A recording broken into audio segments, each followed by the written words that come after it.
तर हे बघण्यासाठी व्हिडिओ शेवटपर्यंत नक्कीच बघा. आज 12वीचा निकाल होता आणि निकालासाठी फक्त 5च मिनिटं राहिलेली. तेवढ्यात निकाल लागला आणि सगळी लांब पळून गेली. आता सगळी आपापले निकाल बघत होती, कोण कोणालाच सांगत नव्हतं. पण ह्या भावाला चांगली पडलेली म्हणून ह्यो दाखवत होता. आता निकाल बघून हे दोघं टेन्शन मध्ये लई गेलते. पण कुठलं टेन्शन, भाऊ 5 मिनिटानंतर लगेच निवांत झाला. परत म्हणलं गावातनं जाऊन यावं. गावात गेलो 2 बदाम शेक ऑर्डर केलं.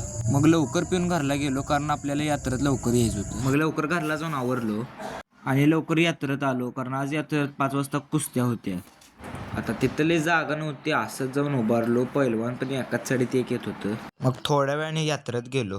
आज परत 50 रुपयाचं तिकीट काढून पिंजऱ्यात बसायचं ठरवलं. त्याला चालू कर म्हणलं आणि त्यात बसलो. ते पण 5 मिनिटानंतर चालू झालं. आता आजपर्यंत यात्रेत लय फिरलो, पण आधी मध्ये कुणाला नाचताना एवढं बघितलं नाही. ह्यांना बघायसाठी गर्दी पण लय झालती. आता ह्यांचा नाचायचा कार्यक्रम होता म्हणून बघत बसलेलो. मग भुका पण निबार लागलेला, चला म्हणलं मंचुरियन खाव्या. आज गावात बॉडी बिल्डिंग शो पण होता, म्हणून लवकर यात्रेत निघून आम्ही बॉडी बिल्डिंग शो बघायला आलतो. आता सगळ्यांचे पोजिंग बघतच होतो, तेवढ्यात मिस्टर इंडियाची एंट्री झाली आणि त्याची बॉडी आज सगळ्यांपुढं काहीच नव्हती. आता आम्ही पण बॉडी बिल्डिंग शो बघतच होतो, पण ह्या बॉडी बिल्डिंग शोचं गाणं ऐकून इकडं माणूस नाचायला चालू झाला. ह्यो पण कुठला डान्स करत होता ते आम्हाला पण कळलं नाही. आता आमच्या गावात बॉडी बिल्डिंग मध्ये ह्या माणसाचा पहिला नंबर आलता. तर आता खरं सांगतो, आज पण माणसांचा बॉडी बिल्डिंग शो बघितला होता, पण कुठल्या मुलगीचा बॉडी बिल्डिंग शो बघितला नव्हता.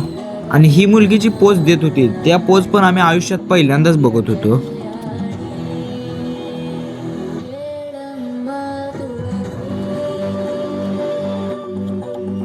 आता खोटं नाही बोलणार, खरं सांगतो, नुसतं ट्रॉफी देताना आम्हाला बॉडी दिसली.